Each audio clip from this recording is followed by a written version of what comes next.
Հայաստանի Հանրապետության նախկին դեսպան, տնտեսագիտության թեկնածու դոցենտ, հասարակական քաղաքական գործիչ Էդգար Ղազարյանի հետ։ Բարև ձեզ, պարոնայք, շնորհակալ եմ հրավերն ընդունելու համար։ Վստահ եմ մեզ շատ հետաքրքիր եւ կարեւոր եթեր է սպասվում։ Միանգամից ուզում եմ անդրադառնալ Նիկոլ Փաշինյանի ՄԱԿ-ի 80-րդ համագումարում արած հայտարարությունների մասին, գրեթե 20 րոպե ելույթ ունեցավ, 25 րոպե, թե չեմ սխալվում, Նիկոլ Փաշինյանը եւ կրկին խոսեց խաղաղության մասին, եւս մեկ անգամ փաստելով, որ մենք այսօր հասել ենք խաղաղության Ադրբեջանի հետ եւ դա մեր կարեւորագույն ձեռքբերումներից մեկն է։ Ձեր անդրադարձը, պարոն Ղազարյան, խնդրեմ։ Իր կարծում եմ ելույթի գլխավոր առանցքը, որը նաև հանրային քննարկման առարկա է եղել, Իլհամ Ալիևին ուղղված հերթական կոչն էր, որը վերաբերում էր իր ելույթից մի քանի օր առաջ Իլհամ Ալիևի ունեցած ելույթին, որտեղ Ալիևը հաշվի առնելով այն պայմանավորվածությունները, որը մինչ այդ ինքը ունեցել է Նիկոլ Փաշինյանի հետ, Աբու Դաբիում 5 ժամից ավել տևած միայն երկկողմ առանց որևէ այլ ներկայացուցչի մասնակցության բանակցությունների ընթացքում, որը նաև հետագայում ձևակերպել էր Վաշինգտոնում հայտարարության մեջ, Ալիևը պարզ բացատրեց իլուր աշխարհի, որովհետև ՄԱԿ-ի գլխավոր ասամբլեայի ամբիոնը դա պետությունների ղեկավարների աշխարհին ուղղված ուղերձն է։ Եվ Իլհամ Ալիևը հայտարարեց, որ ինքը տիրացել է Մեղրու Միչանսկին, որը կրում է պարզապես թրիփ անվանումը։ Այսինքն նա ասաց Զանգեզուրի Միչանսկն է, որը որ անարգել, անխոչնդոտ ապահովելու է ադրբեջանական երկու հատվածների կապը։ Այն ինչ որ մենք բարձրաձայնում ենք, այն ինչ որ մենք ասում ենք։ Հիմա Նիկոլ Փաշինյանը փորձելով կեղծ բան ստեղծել, իբր Իլհամ Ալիևը ավելին է ասում, քան իր պայմանավորվածությունները, բայց նա այդպես բան երբեք չէր անի։ Ասում եմ, ես տեղից պարզաբանում եմ պահանջում, որ Ալիևը պարզաբանի, թե ինչ նկատի ունի Զանգեզուրի Միչանսկ ասելով։ Ընդ որում շատ լավ իմանալով, որ այդ ձևաչափը երկխոսության ձևաչափ չէ, այսինքն եթե ինքնից բան է պահանջում կամ խնդրում, այդ չի նշանակում, որ Ալիևը պիտի դահլիճից ձեռք բարձրացնի, ասի, մատ հնարավորություն տվեք, ես գամ Նիկոլ Փաշինյանը, այս մարդը բան է ուզում պարզաբանեմ, գամ պարզաբանեմ, այդ չասեմ, որ այդ դահլիճում իրանցից բացի մարդ չկար։ Կադրերը հրապարակվել են, դատարկ դահլիճում էր ինքը, երևի ընդմիջման ժամ էր, կամ արդեն երևի ավարտվել էր, ես դες տպավորություն ստացա էլ, որովհետև Արադ Միրզոյանն էր իր հիմնական ունկնդիրը եւ Նազելի Բաղդասարյանը։ Այնտեղ ուրիշ հիմնական ունկնդիր չկար։ Ինչի համար եմ սա կարևոր համարում իր այդ պարզաբանման կոչը Ալիևին ուղղված, որովհետև եթե հիշում եք 2022 թվին էր նույն ՄԱԿ-ի գլխավոր ասամբլեայի ամբիոնից նայելի կոչով դիմեց Իլհամ Ալիևին, դա ջերմուկի դեպքերից ընդամենը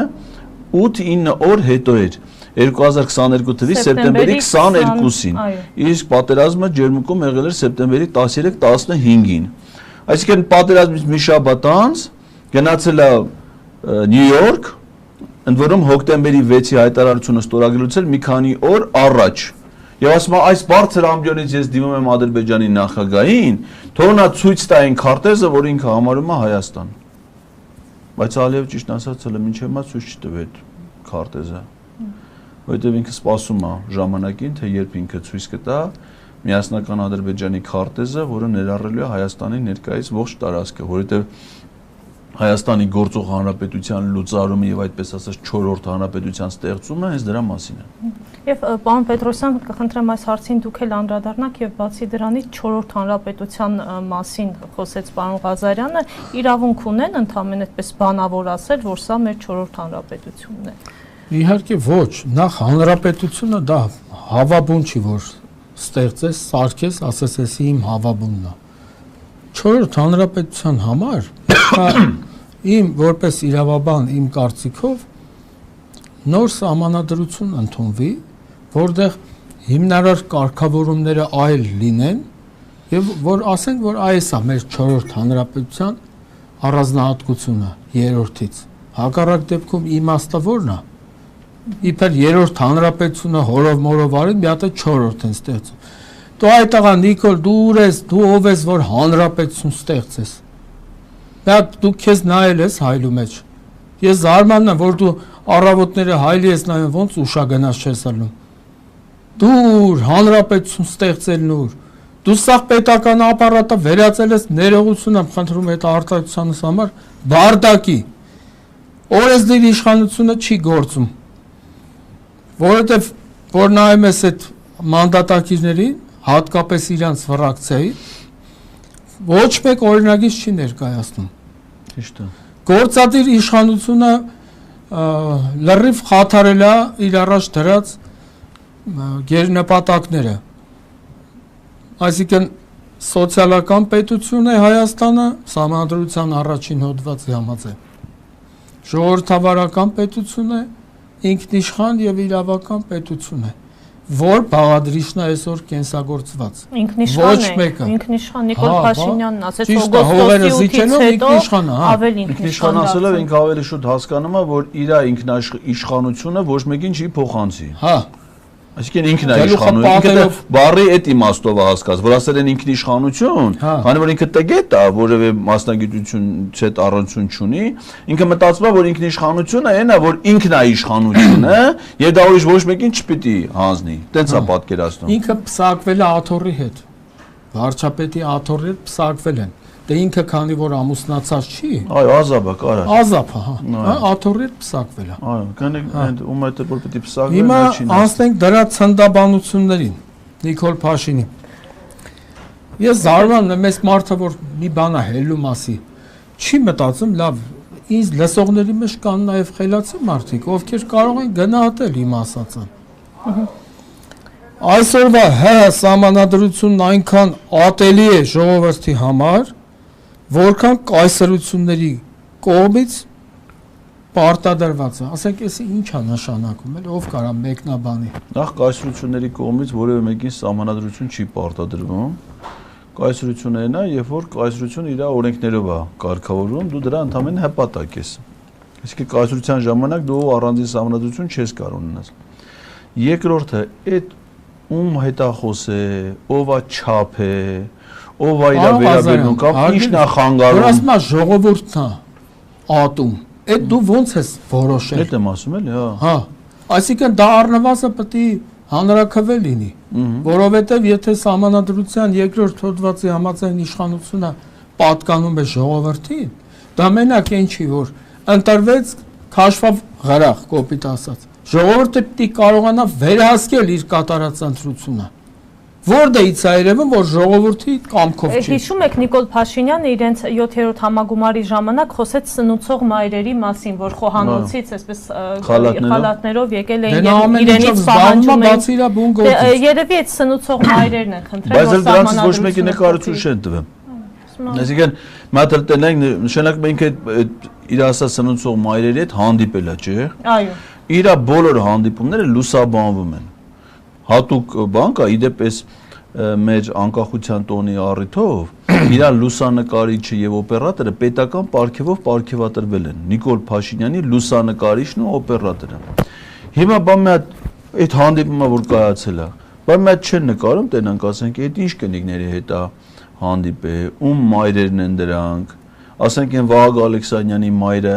դրանց մեջ կա թե չէ, Չալիկով են կնիկով։ Բայց պայմանավորվել են կենթանաբանությամբ չզբաղվել։ Չէ, դե բայց չի, հիմա մարդկա կենթանի է սիրում։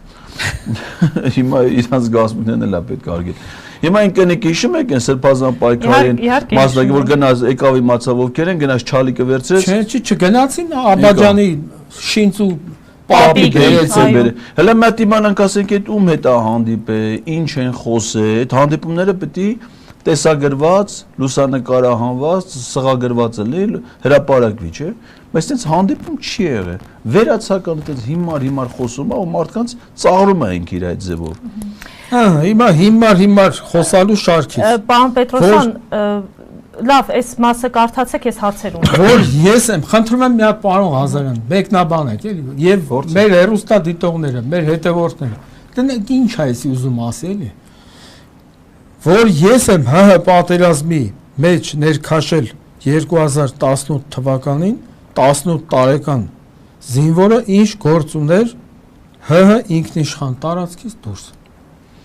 Այսինքն ինքը իրան հրճակել էր գերագույն հրամանատար։ Այո։ Մեկ սխալմամբ ասում են գերագույն գլխավոր հրամանատար, սահմանադրության համաձայն կոչվում է գերագույն հրամանատար։ Այո։ Հիմա դու գերագույն հրամանատար ես եղել, այդ տղան Նիկոլ։ Դու բախես հանդուրժ է, որ քո երկրի քաղաքացին տղան իրա հա իրա տղան գնա թշնամու բանակում ծառայի։ Սրա բացատրությունը ո՞նց է տալի այդ տղա։ Բա Էրատո ջոկատը։ Հետո Էրատո ջոկատից բաց Էրատո ջոկատը ստեղծվել է 44-օրյա պատերազմի ժամանակ։ Այո։ Հիշեցնենք էլի մեր հեռուստադիտողներին 2020 թվականի սեպտեմբերի վերջին, ներողություն, օգոստոսի վերջ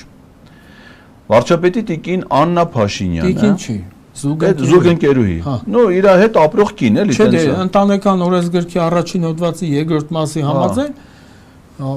Հայաստանում ճանաչվում է բացառապես քաղաքացիական կացության ակտերի գրանցման մարմիններում, չէ, եկեղեցի չէ, դե գրած է միայն քաղաքացիական կացության ակտերի գրանցման մարմիններում արձանագրված ամուսնություն։ Հիմա իրանք էլ ինքնախոստովանական հայտարարություն են արել։ Որ երկուսն էլ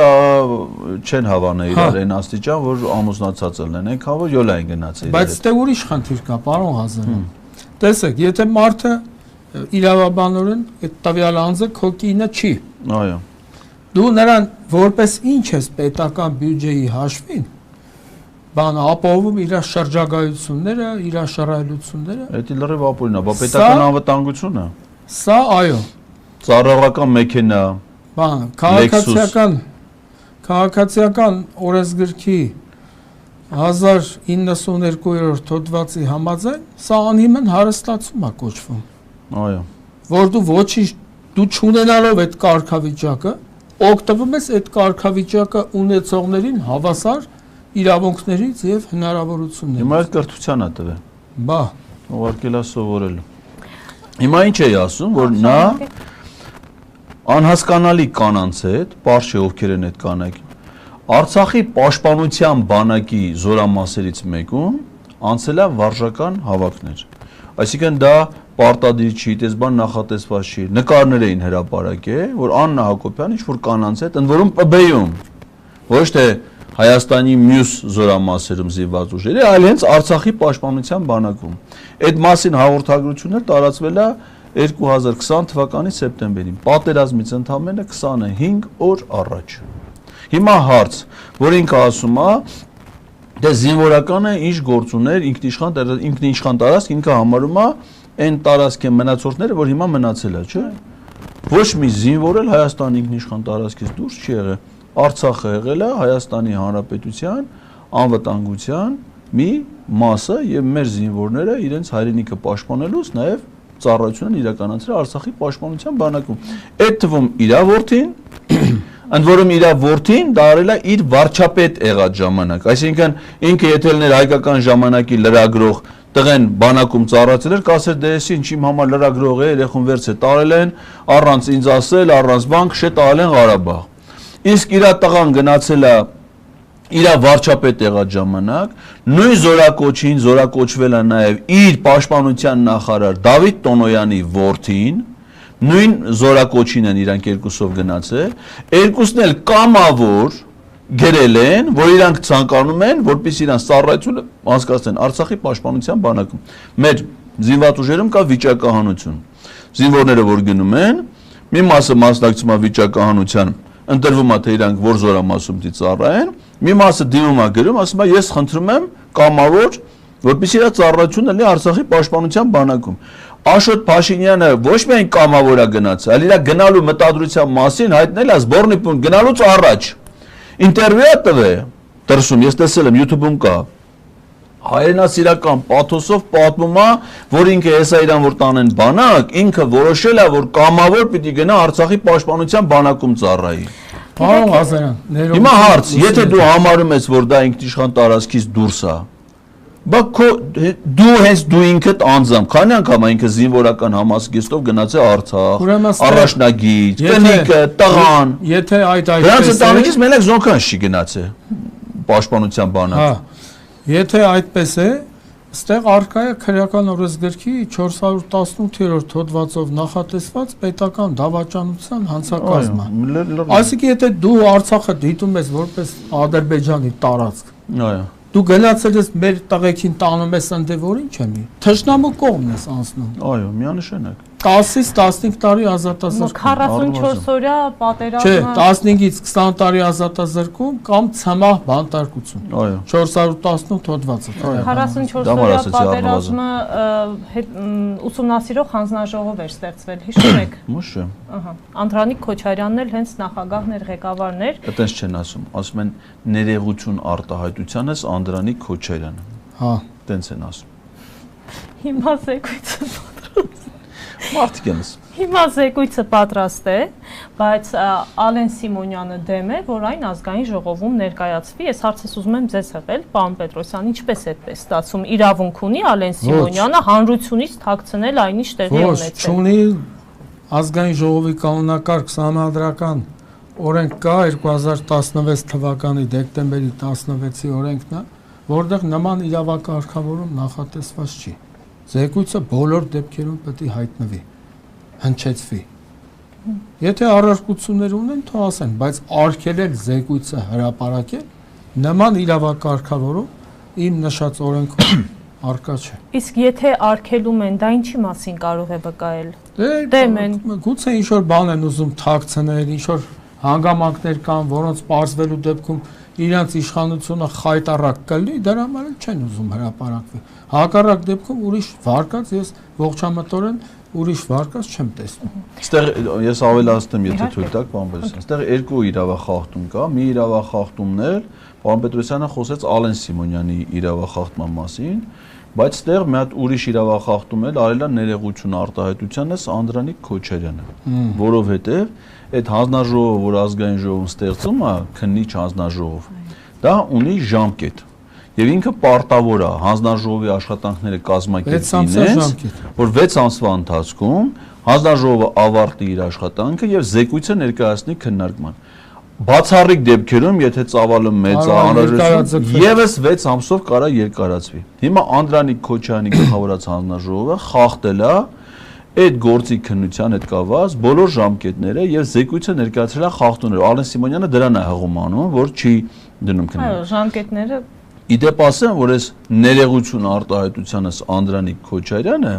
ինքը այդ նույն կերպ վարվել է նաև ապրիլյան քառօրյա պատերազմի հանգամանքները ուսումնասիրելու համար, որովհետև ընդեղ էլ էր ստեղծվել հանձնաժողով։ Էլի ինքն էր ղեկավարում այդ հանձնաժողովը։ Դրա զեկույցը նույնպես էլի բոլոր ժամկետները խախտելով, այտենց էլ չի ներկայացվել։ Իդեպ այդ երկու հանձնաժողովների մեջ կա նաև բովանդակային տարբերություն։ Որպես կանոն, ազգային ժողովում, երբ որ քննիչ հանձնաժողով են ստեղծում, դա պետք է ալի ընդդիմության կողմից, որպեսզի իշխանության գործունեության գնահատակ։ Օրինակ, երբ որ նոր իրանք իշխանության են եկել, ապրիլյան պատերազմ էին ուսումնասիրում, կարելի էր մտածել, որ դա տրամաբանություն կա, չէ՞, այսինքն այլ տեսանկյունից էս նայում։ 44 Բայց ինչի՞ չներկայացրեցին ապրիլյանի զեկույցը, որովհետև դրանից առաջ Նիկոլ Փաշինյանը, նույն այդ ներեգություն արտահայտությանն, նույն մնացածները ապուշություններ էին դուրս տվել, որ իբր Խաչատուրովը բիլիարդ խաղաց է, մարտական գործողություններից տեղյակ չի եղել, որ մեր զինվորները լապատկայով են կռվել, որ սայլարկայի փոխարեն ջուրա լցրած եղել, այդպես հիմարություններ էին դուրս տվել, փորձել էին դա բերեն որպես զեկույց ներկայացնել, ուսումնասիրել էին, տեսել են, որ այդպես բաներ ոչ մեկն չի եղել, նորմալ պաշտպանություն է կազմակերպել, դրա համար զեկույց չներկայացրին։ Այս մեկը բերին ցուցադրական կներես Պետրոսյան ջան, Նիկոլ Փաշինյան բոլորի զեկույցները, հանդիպումները հանձնաժողովում գաղտնի է փակ, բացի Նիկոլ Փաշինյանից ու Դավիթ Տոնոյանից։ Բերին ցուցադրական իրան շոուն կազմակերպեցին, ելույթ ունեցան, ի վերջո զեկույցը չներկայացրեցին։ Ոչ, ես սրան մեծ բան չեմ տեսնում, որովհետև միևնույնն է, սրա իրավական գնահատականը տալու է նախաքննությունը։ Դրա համար թե հիմա ինչ Ախր Անդրանիկ Քոչարյանը ինչ գործ ունի ազգային ժողովում։ Ես ու դու էլ եթանք ասենք կարկեսում վագար վարժացնենք։ Կլինի։ Չի։ Բա հարգելիներս շուտով Էջմիածնում Ոչ է կարանք դեղատանն աշխատել։ Ես կդիմանամ եւ կփորձեմ չծիծաղել։ Շուտով Էջմիածնում ավականու ընտրություններ են սպասվում։ Պարոն Պետրոսյան, մի անգամ չէ որ դուք մեր եթերից խոսել եք այս թեմայի մասին, դուք նշեցիք, որ աջակցում եք Հայրենիք կուսակցության տեխնացուին Խաչիկ Մանուկյանին, շատ հարգված անձնավորություն, եւս մեկ անգամ անդրադառնալով այդ թեմային, ինչպես եք իր շանսերը գնահատում եւ առհասարակ ինչ տեղի կունենա այս անգամ, եթե նա կարողանա որպես համայնքապետ այնտեղ ներկայանալ։ Ես շանսերը բարձր եմ գնահատում։ Մի բան ասեմ, ես միշտ իմ սովորության համաձայն ասում եմ ինչ մտածում եմ։ Ասենք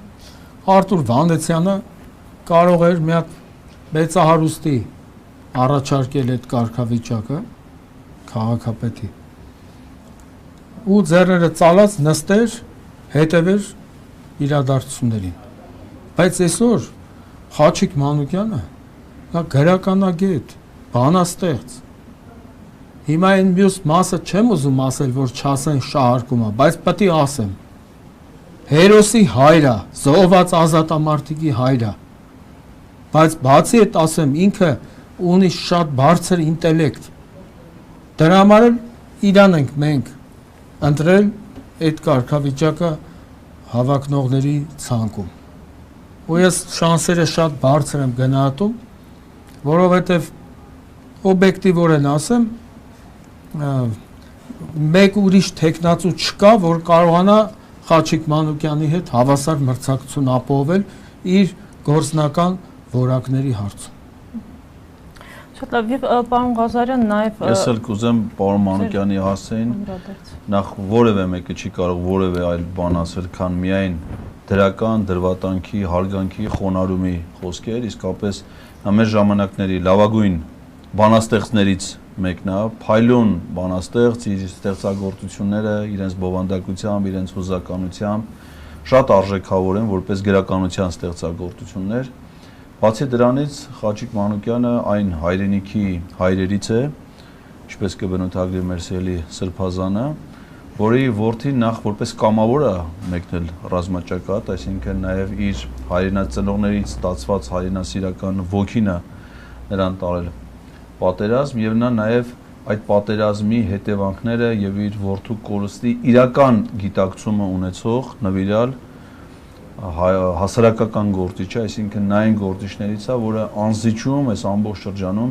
պայքարել է Նիկոլ Փաշինյանի այս անարդարության, պատերազմի այս հետևանքների վերացման եւ իր որդու եւ իր բախտակից ծնողների արժանապատվությունը վերականգնելու համար եւ ես կարծում եմ, որ նրա նաեւ ազնվությունը, նրա բոլոր հատկանիշները միայն դրական խոսքերի են արժանի։ Պարոն Ղազարյան, ես չեմ թաքցնում, ինքս եմ անձամբ խնդրել Խաչիկ Մանուկյանին, որ ինքը համաձայնություն տա այդ խաղի մեջ մտնելու։ Այսինքն դա իր համար ես կարծում եմ, որ իրան ինքը սկզբից ասում էր ինձ պետք չի, բայց ես խնդրել եմ, ասել եմ, քո նման մարդը, որ ծագումով Էջմիածնից հայրենասեր մարդու հայր, դա ով գա հնդե։ Իմիջիայլոց մի հատ հետաքրքիր բան ասեմ, որ Էջմիածնի համայնքի ՔՊ-ի տեխնացուն ավականու այդ համայնքի ղեկավարի իրանց նախկին մարզպետն է Մեխակյան չեմ անում ինչ։ Ուրեմն իր հայրը Մեխակյանի Արցախյան առաջի պատերազմի մասնակից է ու զոհվել է այդ պատերազմում ու Մեխակավան բնակավայրը անվանակոչվել է իր հոր անունով։ Պատկերացնեք, ասենք ինչ երևելի հոր դավաճան զավակ պիտի լինի, որ այդպես մարդու զավակը լնես ու գաս այսօր լնես ՔՊ։ Արցախը թշնամուն հանձնող խմբավորման փոքրիկ խմբակի ու հետաքրքիր է, չէ՞, որ հիմա պայքարը հայրենանվեր հոր դավաճան զավակի եւ հայրենիքին զավակ տված հայրենասեր հոր պայքարը։ Ղազարյան ջան, մի բան էլ ասեմ, հետո քարոզարշավի ժամանակ կասեմ ավելի շատ։ Ոնց կարելի է, որ Էջմիածնեցին, ես նկատի չունեմ միայն Էջմիածին քաղաքի, համայնքը խոշորացված, այո։ Ոնց կարող է հոգևոր մայրաքաղաքի բնակիչը ձայն տա հայ առաքելական Սուրբ եկեղեցու դեմ արշավ սկսած, ընդ որում ոչ արդարացի, արշավ սկսած, թշնամական ուժին, ոնց կարա տես բան լինի։ Չգիտեմ, ես հիմա քարոզարշավ չի, չնայած ընտրական օրենսգիր սահմանադրական օրենքի 19-րդ հոդվածի համաձայն արգելված չի հիմա նաև քարոզություն անելը, բայց սա քարոզություն չի, սա կարծիք է։ Մենք մեր ընկերոջ մասին ենք խոսում։ Այո, չէ, պարոն Ղազարյան ջան, ոնց կարելի է նորից եմ ես չեմ հավատում մի էշմիածնեցու, եթե ազնիվ մարդ է ինքը, եթե իսկապես եկեղեցապաշտ մարդ է, նա գնա ձայն տա այն քաղաքական ուժին, որը ողերին պատերազմ հայտարարել առաքելական եկեղեցու դեմ, եւ այդ որ ասում են Վեհարանից Լարեն կաթողիկոսին, չգիտեմ, գիտեք ինչ, ստե պայքարը ես կաթողիկոսին անձամբ անկեղծ եմ ասում, չեմ ճանաչում, ստեղ պայքարը իրա դեմ չի, ի դեմս իրա հայ առաքելական սուրբ եկեղեցու դեմը։ Քանի որ այդ թեման բացվեց, դատարանը որոշեց, որ Միքայել Սրբազանը պետք է պատիժ կրի, մեղավոր ճանաչեց եւ դատախազը առաջարկեց 2 տարի 6 ամիս, եթե չեմ սխալվում, այդքան սահմանել պատիժը։ Խոսում ենք Սրբազանի մասին, Հայաստանի Հանրապետությունում դատում են Սրբազանի, կրկին շեշտում եմ կարծիք հայտնելու համար, որովհետեւ ինչ որ ասել է Սրբազանը, ամեն երրորդ քաղաքացին կարող է այդ նույնը ասել։ Բացի այդ, մատ հիշեցնենք մեր հեռուստադիտողներին։ Այն ինչի համար որ Սրբազանին հիմա մեղավոր են ճանաչել, այդ տեքստը Միքայել Սրբազան ասել է 2023 թվականին, հիմա 25 թվականը վերջանում է, 24 թվականին Դանիել Իոնիսյանը գլխավոր դատախազություն հաղորդում է տվել, ասել է Միքայել Սրբազանը որ սեփական մորնկատման բռնաբարության փորձ արել դանակարել քրոշնել էլեկտրաշոկ։ Հա։ Բանը դրոն թռցնողը 24 թվականին սա դատախազություն հաղորդում է տվել, ասում է Միքայել Սրբազանի 23 թվականի հայտարարությունը ընդունեք որպես սպառնալիք, չգիտեմ ինչ գործ հարուցեք։ Վաղեմության ժամկետ եւ այլն չկա։ Բացի վաղեմությունը, դատախազությունը նամակ է գրել, ասում է մենք ուսումնասիրել ենք ձեր դիմումը Միքայել Սրբազանի ելույթը։ Իրա ելույթի մեջ հանցակազմ չկա եւ վարույթ հարուցելու հիմքեր չկան։ Այդ նույն ելույթի համար 2025 թվին, այն պահին, երբ որ Ալաշուքյուր Բաշազադեն 2025 թվի մայիսի 22-ին հայտարարում է, որ ստեղծում են Երևանի եւ Էշմիածնի Ղազիատ, այսինքն իրանց թեմը, որին արձագանքում է մեր եկեղեցին, իշխանությունները չեն արձագանքում։ Հետո կաթողիկոսը ելույթ է ունենում Շվեյցարիայում, հետո դրանից հետո Սամվել Կարապետյանը աջակց այդ արշավի շրջանակներում 23 թվի ելույթի համար գնում են եկեղեցու Սրբազան հորը, թեմի առաջնորդին, արքեպիսկոպոսին, բարձրագույն հոգևոր խորհրդի անդամ ձերբակալում ու հիմա տանում բանտարկում ու հիմա էլ արդեն սպառնում է երկարամյա ազատ ակնհայտ է, ես վստահ եմ, ոնց որ կանխատեսելի էր որ նրան մեղավոր կճանաչեն, նույն ձևով էլ կանխատեսելի է դատարանի որոշումը։ Ես վստահ եմ։ Ձեր կարծիքով պարոն Պետրոսյան, կանխատեսելի չէ, դա գլխանց որոշված է։ Այդ իմաստով եմ ասում, էլի։ Եվ այսօր մենք ապրում ենք ուղղակի ապօրինի կառավարվող երկրում, երբ իրական հանցագործները ազատության մեջ վխտում են, վայելում են կյանքը, բայց կարծիք արտահայտելու Սահմանադրական իրավունքը 42 հոդվածն է սահմանադրության։ Կարծիք արտահայտելու իրավունքը իրականացնելու համար այսօր բանտարկվում են։ Մինչդեռ իրական ծանր հանցագործները նորից եմ կրկնում վախտում են ազատության մեջ։ Իշխանության մեջ, ոչ թե ազատության մեջ, բնական է, իշխանության մեջ են, որ ազատության մեջ են։ Այո։ Էս է իրականությունը։ Եվ Հայաստանի Հանրապետությունում հələ մի վարքյան, էլի, մի հատ այդ որ տենց ասում եք, այդ Նիկոլ Սրան օրինակ ես մի հատ բան եմ ձոնել, չոշո, այսինքն չարությամբ ողողված շարլատան ողակալ։ Ինչ եղավ? Չոշո։ Չոշո։ Այդ առանց բացելու էլ է սազում։ Շատ ենք սպասում ձեր հապավումներին, պարոն Պետրոսյան, իսկապես սպասում ենք։ Որ բանը, պարզաբանումը չել էր բացատրություն, այդ հապավումն էլ արդեն։ Մի հատ էլ հապավում կա։ Հələ այդ էլ։ Չուլքի Նիկոլա։ Այսինքն չար ուժերի լալկան կամակատար Իլհամապաշտը։ Եմեկ նավելի լավն էր։ Դե հիմա լավը որն է, թող ժողովուրդը գնա։ Ես որպես հիմա ինչա կատարվում, պարոն Ղազարյան։ Ուրեմն սրա թիմում ընդհանրապես մասնագիտական մոտեցում չկա։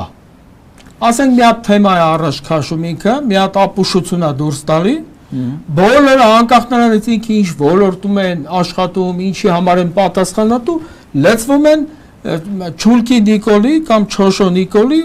գաղափարը հիմնավորելու խնդրին։ Հիմա այն էկոնոմիկայի նախարարը Այդ դրան է ուզում ասել, առաջինը է դա անում։ Դա էլ ֆիկտիվն է, բայց դա հապավում չի։ 20 տարի առաջ օրը մեկ քաղաքական սպանություն էր լինում։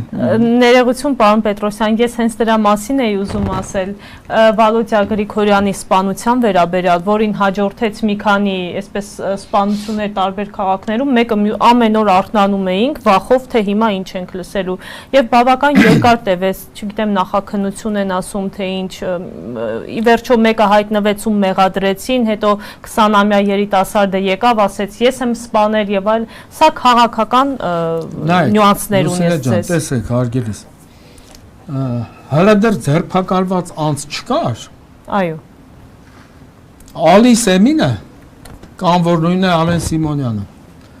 Ազան Հովիքստե Չալխային ասա, կարաս Նիկոլ Փաշինին ասես։ Ասեցի արդեն Նիկոլ Փաշին, հա։ Ուրեմն Ղազարյան ջան, տեսեք, ինքը դեռ հələ ոչ մի նախաքննական գործողություն չի կատարվել։ Ինքը ասում է ստեղ իշխանության մատը խառը չի, Ալի Սեմինն է ասում։ Նիկոլ Փաշինյանը եւս գրառում էր կատարել։ Գրառումը չէ, բա Ստրասբուրգում ճեպազրույց լրագրողներին, դրանից հետո երեք քննչական կոմիտեի ղեկավարը անմիջապես Փաշինյանի ճեպազրույցից հետո գնաց հանրային հեռուստաընկերություն Պետրոս Ղազարյանին հյուր եւ բացառեց քաղաքական շարժառիթներն ու հանգամանքները այդ սպանությունը։ Դուք տեսնում եք քաղաքական շարժառիթներ, պարոն Պետրոսյան։ Այո, միանշանակ, ես ճիշտն եմ ասում։ Դու ինչ գործ ունես նախ ընդհանրապես ազգային ժողովի նախագահ ինչ գործ ունի միջամտի նախաքննությանը։ Չէ՞ որ սանադրության 6-րդ հոդվածի առաջին մասի համաձայն պետական մարմինները, տեղական ինքնակառավարման մարմինները, դրանց պաշտոնատար անձինք իրավասու են իրականացնել միայն այնպիսի գործողություններ, ինչի համար լիազորված են սանադրությամբ կամ օրենքներով։ Հիմա Ալի Սեմին, այդտեղա, լսի ազգային ժողովի նախագահ ես ոչ բարով։ Կարաս բանտնշես Հայաստանում գործող մեկ նորմատիվ իրավական ակտ, որը քեզ թույլ է տալիս միջամտել նախաքննությանը։ Իրավաբան էի դեպ։ Սա այնի իրավաբան։ Ես էլ կոշկակար եմ։ Բայց իրականում սովորել Հա, դե դաս եմ տվել, այս ձեռս էլի եմ ասում, կոտրվեր գնահատական չդնեի։ Հա, հիմա խնդիրը ինչու՞մն է, պարոն Ղազարյան։ Իմ կարծիքով ես այսպես եմ գնահատում իրավիճակը, որ եթե հələ դեռ որևէ նախաքննական գործողություն չի իրականացվել, Լուսինե ջան, եւ ազգային ժողովի նախագահ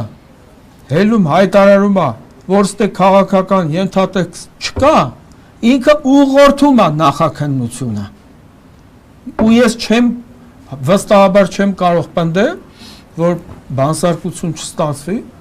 բայց ես կասկածում եմ, այդ ովքեր որ խոստովանել են այդ սպանությունները, իրականում իրանք են, թե ովքեր են։ Կասկածում եմ, որպես փաստ չեմ ասում։ Հələ Ալեն ինչին? Ալի Սեմին։ Սեմին։ Հա։ Այդ դրանից բացի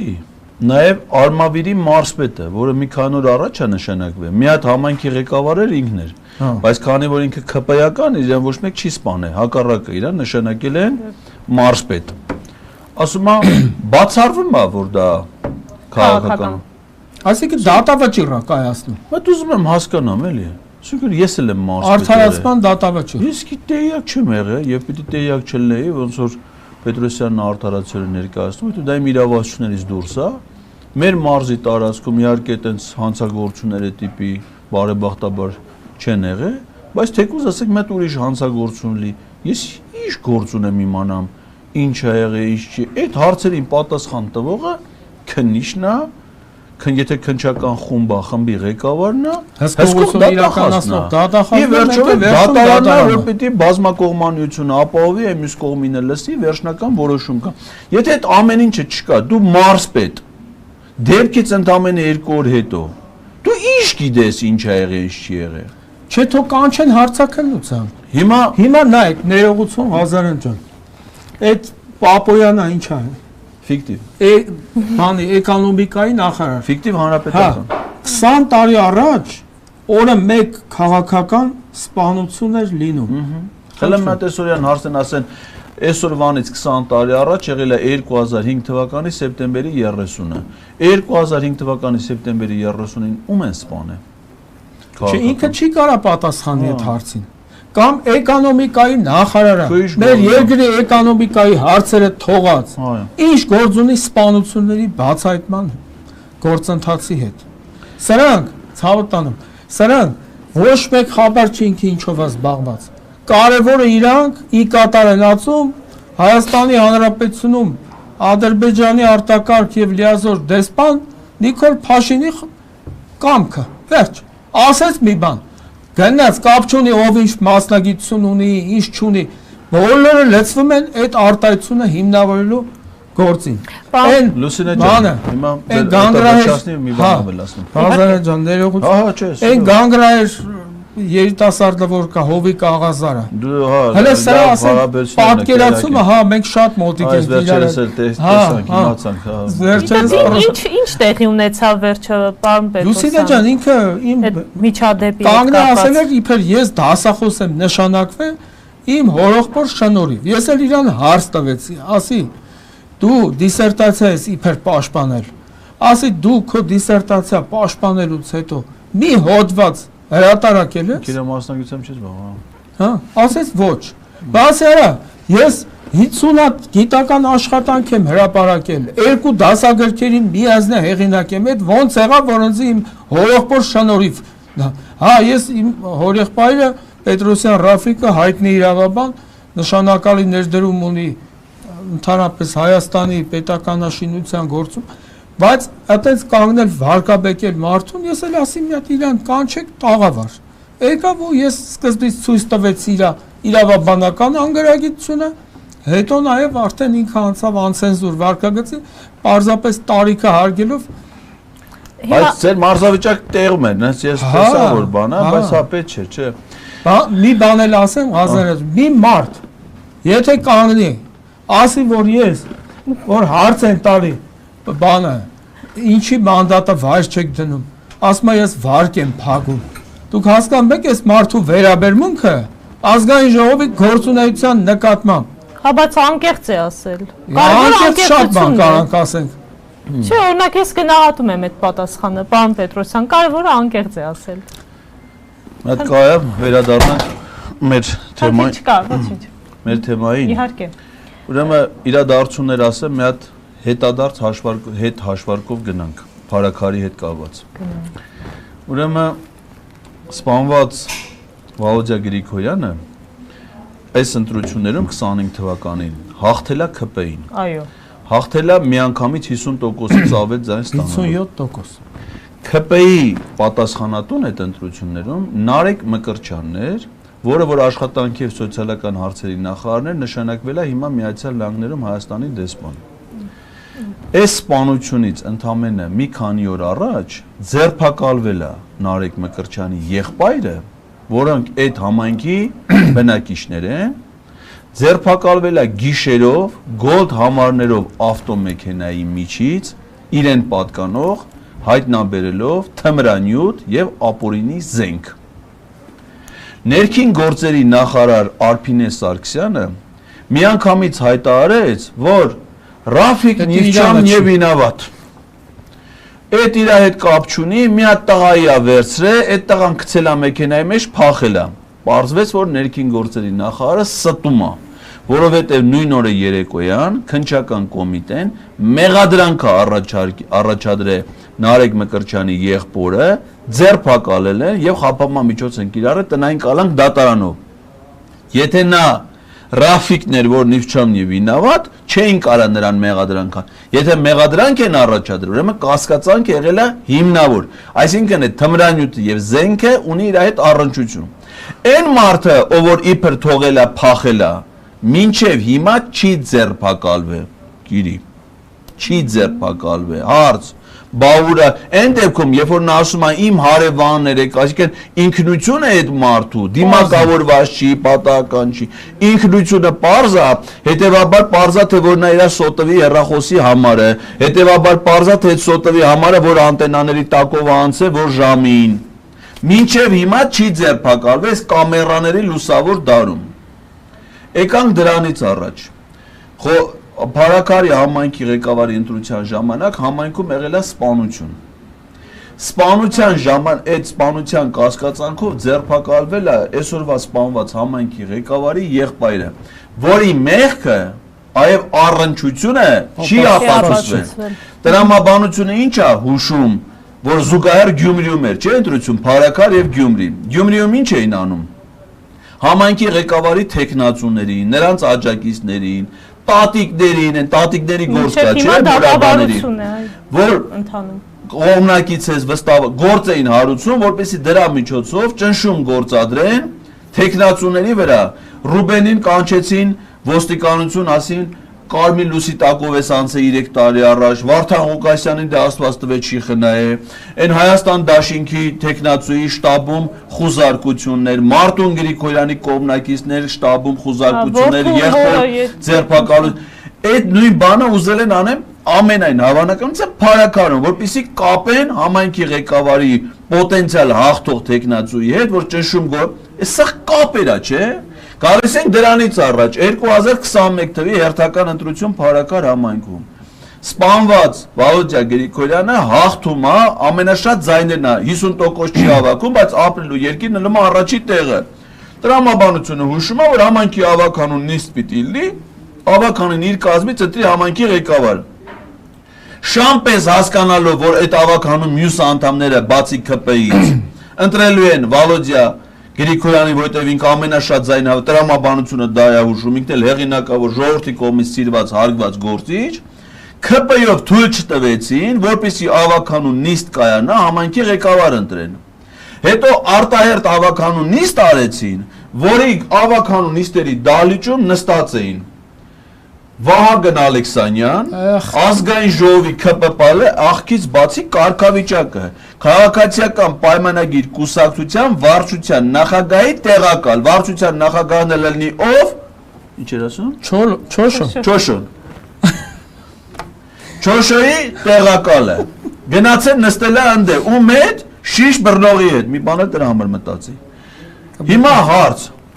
ինչ գործ ունեն Շիշ բռնողն ու Վահագ Ալեքսանյանը Փարաքար համայնքի ավականուն նիստում, ոչ համայնքի բնակիչ են, որ ասես որպես բնակիչ մասնակցում են համայնքի ավականուն նիստերին, ոչ այդ համայնքի ընտրող են, ոչ կապ ունեն, ոչ համայնքի տեղը գիտեն, բացի այրոպորտ գնալուց, որ դրա միջով են անցել, ոչ այդ համայնքի հիմնախնդիրներին են ծանոթ, ոչ այդ համայնքի բնակիչների շրջանում հեղինակություն, ծանոթ խնդիրների համայնքի չես գնացել դե։ Ու այդ գնալու հետևանքը գիտես ի՞նչն է ալնում, որ սպանված Վալոդիա Գրիգորյանը իր ամբողջ խմբակցությունով մանդատները վայր են դնում։ Մանդատները վայր են դնում, սրանք ԿՊ-ով իշխանազավթում են անում համայնքում, այդ իրանց իշխանազավթած համայնքի ղեկավարին էլ հետո իրանք են քրեական գործառույթում են, ելնում էր արտահայտ, այդ սաղ պատմություն է, չէ՞։ Հիմա ես մանամ այդ քննչական կոմիտեի նախագահը, որ գնացել էր Պետրոսի մոտ, այդ պատմությունները գիտի թե չգիտի։ Եվ պարոն Պետրոսյան, այս ամեն ինչի հետ կապված, եթե ապրեինք նորմալ երկրում, չպետք է նույն քննչական կոմիտե, արդարադատության նախարար, ներքին գործերի նախարար, հրաժարական չպետք է տային։ Այս դեպքերից հետո, երբ ամեն օր սպանությունների մասին ենք խոսում։ Չէ, ասենք, ես անկեղծ եմ ասում, ես հակված չեմ այն կարծիքին, որ Պատի եթե սպանություն ալում ներքին գործերի նախարար հրաժարական տա։ Բայց ամեն օր պարոն Պետրոսյան, աղմկահարույց, բայց դեպքը համայնքի քաղաքական պաշտոնյա։ Բայց ուրիշ բանի համար պետք է հրաժարական տան, որ իրենք մինչև այդ սպանության պահը հետամուտ չեն եղել իրենց գործառույթների իրականացմանը։ Անփույթ են եղել։ Հիմա ես ոչ թե վիրավորական իմաստով եմ ասում։ Գյուղացու ձեռքին պետք է լապատկալի, մանգաղալի, զենքը ինչ գործ ունի գյուղացու ձեռքին, որ այդան իրար գնդակար է։ Հələ սրան ես Ալեն Սիմոնյանը, հա, Սուրմալուի ողբերգություն եղավ։ Այո։ Ինչքան մարդ մահացավ։ Մի հոգու հրաժարական հիշում եք, ասենք արտակարգ իրավիճակների նախարար կար այդ ժամանակ, ոստիկանության պետ կար, ազգային անվտանգության ծառայության տնօրեն կար, որ իրաց պատասխանատվության հարցերն են։ Ազատ գյուղի կացարանի դեպք եղավ։ Մի հատ քաղաքական պաշտոնյայի հրաժարակ, այն միջին օղակի զինվորականների մի գիշերում դրին սաղին ամբողջ բանակային կորպուսի ղեկավար կազմը հանին։ Սուրեն Պապիկյանը հրաժարական տվեց, իր տեղակալը հրաժարական տվեց։ Մենք չպետք է բավարարվենք հրաժարականներով։ Պետք է հասնենք մեղավոր անձանց պատասխանատվությանը։ Դե եթե իրենք հրաժարական տան հրաժարականներ չկա, դրանք այն պաշտոնյաներն են, որոնք օրենքով չեն օգտվում անձեռնմխելիությունից, պարտադիր չի որ ասենք ազգային ժողովը համաձայնություն տա, որ իրանց ենթարկեն քրեական պատասխանատվության։ Հիմա նայեք, հաջորդ բանը։ Էլի ինչքան սրա անունը չեմ ուզում տամ, այնքան մտքից գալիս է։ Ալեն Սիմոնյան։ Իդեպ մեզ 1000 հոգի արդեն դիտում են։ Մենք հենց վաղներ կարող ենք գնալ ընտրությունների, ավելի շատ ձայներ ենք հավաքելու, քան 2021-ին։ Անկամ պատրաստ էր գրազգար իր բառերն եմ ասում լրագրողների հետ, որ այդպես է լինելու։ Ճեպազրույցի ժամանակ ասեց։ Հա։ Բեզաչոտիկ Մարթանա ինչ գրազի մասին է խոսքը։ Որ ասում վաղներ գնանք ընտրությունների, ավելի շատ ձեն կա։ Արա, բա որ այդ ավելի շատ ձեները դուք ի վիճակի եք հավաքել։ Այն չեք բռնաճնշումներով մոտենում քաղաքական հաջողություններ ունեցող մարդկանց։ Դե հանգիստ նստեք տեղները ու պատրաստվեք ընտրությունների։ Սահմանադրությունն են ուզում փոխեն։ Ես մի անգամ էլի ձեր եթերում Արգերի Լուսինի ասել եմ։ Սահմանադրության փոփոխելու բանը իրավական նախադրյալները հենց սահմանադրության նախաբանում նշված են։ Եթե այդ նախադրյալները չեն փոխվում, չկա սահմանադրություն փոփոխելու հիմք։ Բայց Նիկոլ Փաշինը սահմանադրություն ուզում է փոփոխի, որ կենսագործի Ալիևի ցանկությունը։ Եվ ըստ իր մոտ կստացվի սահմանադրություններ փոխել։ Չի կարա։ Դա սահմանադրության փոփոխություն չի։ Ես ուզում եմ մեր ժողովրդին եւս մեկ անգամ զգուշացնել, ելի եմ ասելու, ելի եմ ասել, սա պետության կործանումը, որովհետեւ սահմանադրության փոփոխություն մեր պետության պատմության մեջ ընդունվելուց հետո եւս երկու անգամ օրինական, մի անգամ անօրինական եղել է։ Օրինական եղել է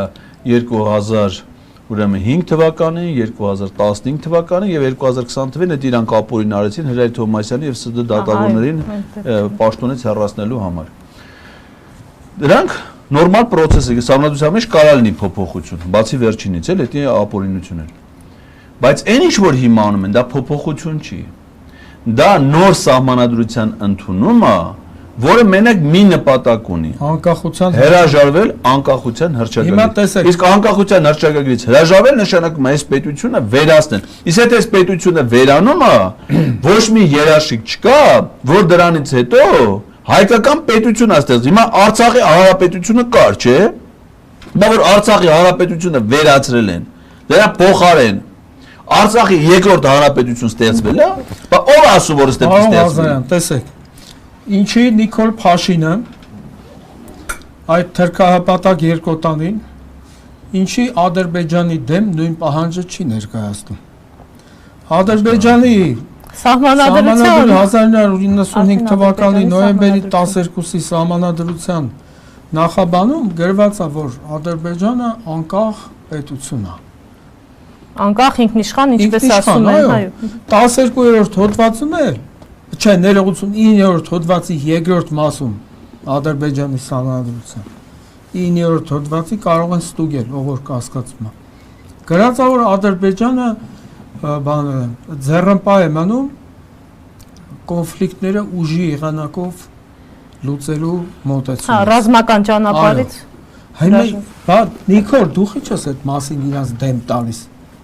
Հա? Բայց գիտես։ Բասա մեր սահմանադրության մեջ գրած է անկախ։ Իրանցն էլ է գրած։ Դե դուք էլ ձեր Բայց սահմանադրություն։ եկեք գիտես ինչ ասում Պետրոսյան ջան։ Դա սկսել ասել 2024 թվականի օգոստոսի 30-ից, հետո կանոնավոր խոսել է դրա մասին, նոյեմբերի 14-ին X-ում գրառումներ արել անգլերեն։ Ասում է հետեւյալը. Հայաստանի հիմիկվա տարածքի, այն ինչ որ մնացել է Ղարաբաղը հանձնելուց հետո, 60-ից 70%-ը պատկանել ու թվարկում եմ Սյունիքի Վայոց ձորի մարզերը ամբողջությամբ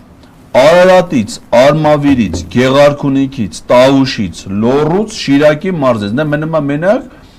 բանը Կոտայքը, որ չկա այդ ցանկում, էլի։ Անձեռն մխելի։ Հա, մեջտեղ անգնում։ Մնացած, այսինքն բոլոր սահմանամերձ մարզերը առանձին տարածքներ, Սյունիքն ու Վայոց ձորը ամբողջությամբ Ադրբեջանի գործող սահմանադրությամբ ունեն ադրբեջանական պատկանելություն։ Եվ մենք ասում ենք Ադրբեջանի սահմանադրությունը փոխելու պահանջ իրանց չենք ներկայացնում։ Ու էսի ի՞նչ է նշանակում։ Դա նշանակում է, որ ես Ալիևն եմ լսում եմ, ասեմ է դու ասիր, չէ, որ հիմիկվա Հայաստանի տարածքի 70%-ը հիմիկվա մեր գործող սահմանադրությամբ Ադրբեջանը։ Բայց է կարդում գրած է Ադրբեջանի նախագահը հանդիսանում է Ադրբեջանի ինքնիշխանության տարածքային ամբողջականության երաշխավորը եւ զինված ուժերի գլխավոր հրամանատարը բոլոր ժամանակներում։ Այդ նշանակում է ինքը Փաշինյանը Ալիևին լեգիտիմ իրավունք է տալի զինված ուժերին հանձնարարություն տա, ասի այս տարածքները ամբողջությամբ վերցրեք վերահսկողության տակ, որ ես որպես նախագահ դա ինքնիշխանություն հաստատեմ։ Հիմա ասում է գիտես ինչ, Փաշինյանն էլ ինչ է ասում, փաստացի։ Ասում է բերետի կռվով չանենք, ես ասենց տարին մի հատ քեզի կտամ։ 2024 թիվը Տավուշի հերթներ տվել եմ։ 2025-ը Մեղրիի հերթներ տվել եմ։ Արի գրաֆիկը կազմենք, ես իմ ժողովրդին խափեմ, անը դնենք խաղաղություն սրանց խափելով, ինչ ուզում ես ես քեզ կտամ, մենակ մի կրակի, որ ես կարողանամ խափեմ սրա, որովհետև հենց դու սկսես կրակել, իշխանությունը վերարտադրել։ Այո, հենց դու սկսես կրակել, մարդիկ ասեն դե լավ պատերազմ է, գործը պրավալ է այդում։ Դու չես կրակում, ես քեզ գրաֆիկով այդ քո 60-70%-ն տալու եմ, այս հայերին էլ, այս հարևներն եք խափեն, կասեք, էսի խաղաղություն է։ Էս է հիմա կատարվում։ Ինչ է նշանակում։ Չի հասկանում Քրեական օրենսգրքի 421 հոդվածի համաձայն տարածքային ամբողջականությունը զիջելուն ուղղված գործողություններ կատարելը։ Նույնիսկ հայտարարություն անելն է քրեական անձը։ Որի համար նախատեսված է 10-ից 15 տարի ազատազրկում։ Միայն դրա համար 10-ից 15 տարածքային ամբողջականությունը զիջելուն ինքնիշխանության տարածքային 421 հոդվածն է քրեական օրենսգրքի։ Մի հատ էլ հոդված կա, եթե ճիշտ եմ հիշում, դու դա անգիրես, ես կարդալ միջև չկարդամ չեմ բանը, որ նաև հայտարարություններ դրա դեմ,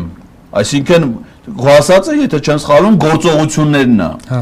Բայց կա նաև ինքնիշխանության տարածքային ամբողջականության դեմ հայտարարություններ։ Հայտարարությունն էլ է գործողություն։ Չէ, բայց այնի արդեն որ կոնկրետ տարածք է հանձնում ճշնամուն, էլ, այն ինչ որ ինձ փաստացի։ Չէ, հայտարարությունը, գործողությունը լայն հասկացություն է, դա մտնում է դրա մեջ նաև կարծիք հայտնելը։ Այստեղ ինձ արդեն 1000-րդ անգամ գրում են ինչի չեք խոսում իմպիչմենտի մասին։ Դե ինչ դժվար է խոսել։ Խորհրդարանական լսումներ տեղի ունեցան,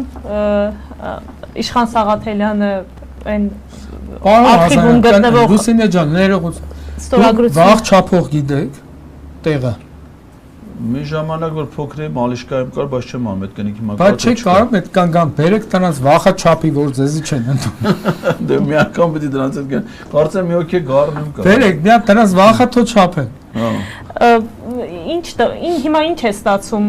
Հայաստան դաշինքը միացավ, ես Իշխան Սաղաթելյանին հարց եմ հղել, ասել եմ պարոն Սաղաթելյան,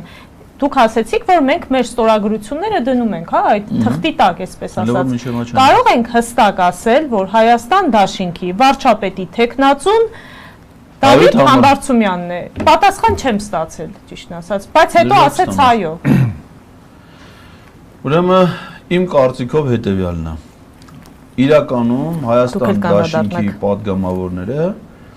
մեր այդ նամակները, որ ես Արթուր շարժման անունից ապրիլի վերջին փոխանցեցի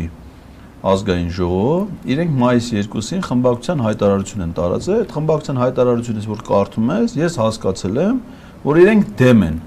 վարչապետին անվստահություն հայտնելու։ Դե որ հայտարարություններ չանեն, իրենց գործողությունները դա հիշում է, որովհետև եթե մի բան իրենք կարող էին անել 2022 թվականի օգոստոսի 2-ից սկսած մինչև հիմա չեն արել, դրանից է որ չեն ուզում որ անեն, որովհետև որ ուզեին, պիտի անեին։ Հիմա եկել է հասել է այս փուլը, իրանք իրաց դիրքորոշումը թողել են անփոփոխ։ Խորհրդարանական լսումների ժամանակ Իշխան Սաղաթելյանն ասում է. իմ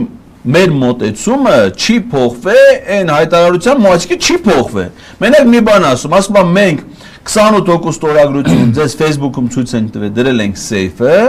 հիմա safe-ից հանել ենք, տալիս ենք Հայկ Մամիջանյանին։ Այդքան բան, բայց դա չի նշանակում միանալ։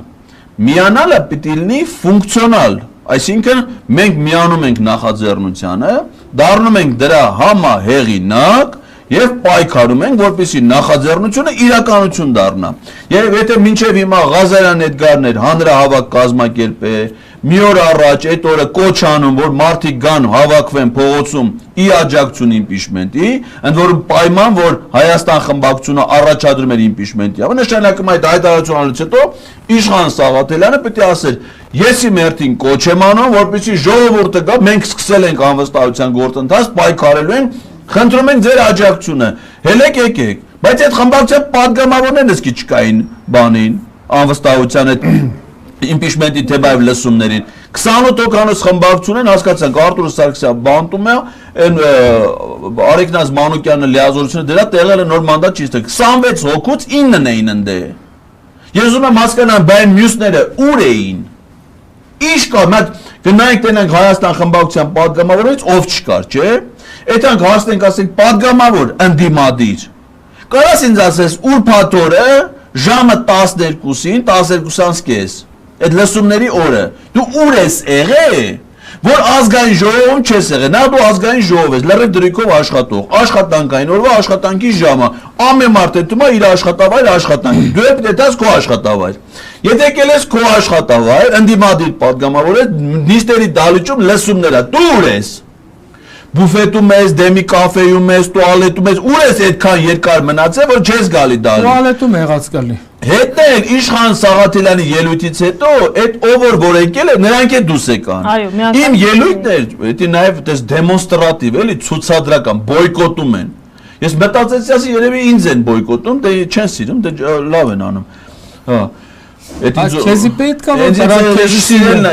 կարող է։ Քեզի հիմա ես մտածեցի, որ իմ դեմ գործ, բայց պարզվեց, որ ոչ։ Լսումների դեմ է, որովհետև եթե իմ դեմ ելներ բոյկոտը, իմ ելույթից հետո հետ կգային դալիճ, շարունակեին աշխատել։ Մի հատ ելույթ էլ իրանք կունենային։ Երկրորդ ելույթը Հայաստան խմբակցության պատգամավորներ, այդ լսումների ժամանակ չի եղել։ Եկան լսեցին Իշխան Սաղաթելյանին, ցուցակ տվին, գնացին։ Բայց եթե դուք միանում եք, ուր եք գնում, հակառակը պետք է ինձ զանգեք այն մյուս պատգամավորներին, ասեք, քանի որ մենք միացանք, հելեք եկեք։ Դի դիմես ձեր կողմնակիցներին, ասեք, սիրելի ժողովուրդ մեր կողմնակիցներ, դիմադրության շարժման հարավը, հելեք եկեք, միացել ենք, սկսել ենք անվստահության գործ։ Ակնհայտ ցրում են վրեկներից։ Մենք ეხո միամիտ չենք։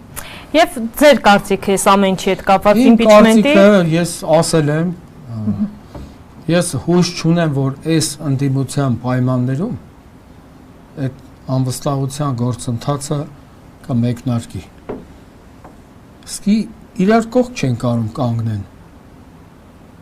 Այդ նշանակում է, որ ընդդիմության մեջ էլ քիչ չեն մարդիկ, ովքեր իրանց պաշտոնը պահելու համար այդտենց բան են դրսևորում, անգործություն։ Բայց իմ ամենա հիմնական մոտեցումը այն է, որ ամենաճիշտ տարբերակը, եթե իսկապես ընդդիմություն է, ամբողջ ընդդիմությունը մանդատները պետք է վայր դնի, որովհետև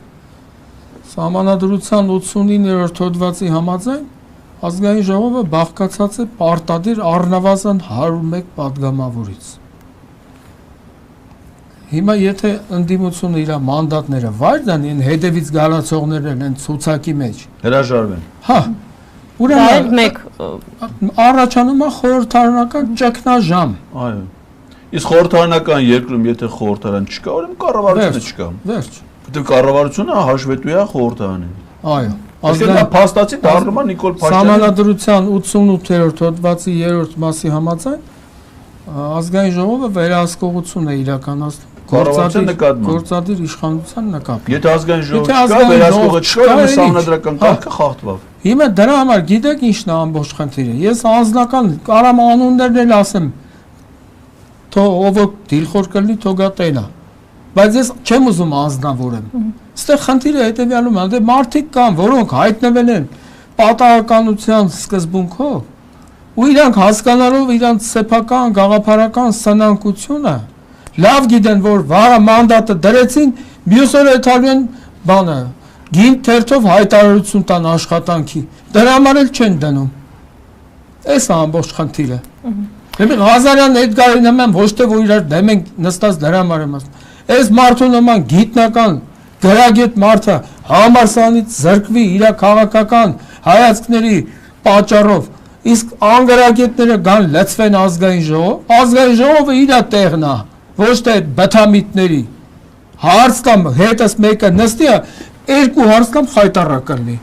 օրենսդրությունից։ Դե ես բարձր հո չեմ հարցնելու ինչ են հուշում աստղերը կամ ինչու է աղմկում գետը։ Ես դե հարցնամ օրենքներից, որտեղ իրանք օրենսդիր մարմնի անդամները չեն կարա։ Իսկ ես մարդը այս գիտելիքներով այսօր աշխատանք չունի։ Դες ես իմ մասին չէ, ինձ էլ են ազատել։ Բայց ես Ղազարյանի մասին եմ ասում։ Ես էլ ճիշտ ասած այն Ալփի Դավոյանի դառն եմ, Նեդերլանդից դուրս մնաց էլի։ Արդարադատության ոլորտը բարեփոխելու 3 էջանոց ծրագիր էր գրել, իսկ վարչությունում չդրին։ Ջոզալի պես կադրը հին ասացված կա, չէ, ասում եմ տաշած քարը պիտի գետին չմնա։ Հա։ Բայց այնա, տաշած, բայց բնաց գետնին։ Հա, տաշածա, բայց քար չի։ Այո, բայց քարը էլ լավ։ Ուրիշ բան։ Պարոնակ, ես հիշում եմ, որ դուք իրար հետ թեմա ունեիք կապված Ախուրյանցի անոյի հետ, եկել եք ընդհանուր հայտարարի։ Չէ, դեռևս մրցակցում ենք։ Հա, դաժան մրցակցություն է։ Զիջում եք, պարոն Պետրոսյան։ Չեմ զիջում, մրցակցում ենք։ Ղազարյանը ճիշտ է։ Ես էլ իմ դիրքերը պահում։ Հիմա այս բանը, այն Թորոսյան Արսեն Կոչեցյալը։ Մահվան նախարար։ Ես աշխատանքի եւ սոցիալական հարցերի նախարար։ Մահվան նախարար բոլոր ժամանակին։ Ես զարմանում եմ, էսի որ հայլու մեջ նայում եմ, ոնց ինսուլտ չի ստանում վախից։ Իսկ դեմա ստացել է։ Գնացել էր պատասխանելու Նա սրա բանու գործ էլի, ասենք, աշխատանքի եւ սոցիալական հարցերի նախարար։ Այսինքն ինքը պետք է խոսա բնակչության զբաղվածության խնդիրների մասին, սոցիալական ապահովության։ Մի հեծ չեք կարողացել կառավարել։ Դիվում է Սամվել Կարապետյանին։ Դե գործարան կառուցեիք, թե մենակ ձեր նկարն եք խփում եկեղեցու պատերին։ Արա, լսի այդ տղա։ Եթե Սամվել Կարապետյանը իր նկարը խփում է եկեղեցու պատերին, ինքը ներդրում ունի եկեղեցաշինության մեջ, ընդհանրապես մեր պետականաշինության մեջ, քու պատկերը խփելու են զուգարանների պատերին։ Դու ինչ կապ ունես հեծի խնդիրների հետ։ Չի լինի, չեն մտնի։ Չէ։ Դու որ մտնես զուգարան, տենաս Արսեն Թորոսյանի նկարը այնտեղ խփած է։ Հա։ Չես էլի ինձ հետաս։ Չէ։ Ես չեմ էլի։ Ինչքան նեղնա պիտի լես որ։ Զուգարանային նշանակությունը օգտագործան պիտի նեղնը լես։ Հա։ Սրանն է, դու քեզնից ինչ ես ներկայացնում, որ հելել ես Սամվել Կարապետյանն ես քննադատում։ Ամոթ չունես, դու ես երկրի համար ինչ ես արարա։ Քանի հազար երեխու գլուխ կերար քու առողջապահության նախարար եղածվա։ Քովիդի վաղտվա նախարարն է, հələ հաշվի։ Միլիարդները, Քովիդի նախարար, միլիարդավոր դրամները։ Չէ, մի հատ հարց եմ։ Այդ է փուր գնացին այդ գումարը։ Ինքը ինչ օրենսդրական գործունեությամբ զբաղված։ Դուք կարաք հիշեք մի հատ դեպք, որ Արսեն Թորոսյանը այս վախենալու կերպար է։ Ես ասեմ, հենց տենում եմ, բան եմ անում։ Հուշտ եմ անում։ Պաշտպանվում եմ, հա։ Էսի մի հատ օրինագիծ ներկայացրել է։ Ես չեմ։ Բա ինչ գործ ունի սա ազգային ժողով։ Ինչի համար աշխատավարձ ստանում։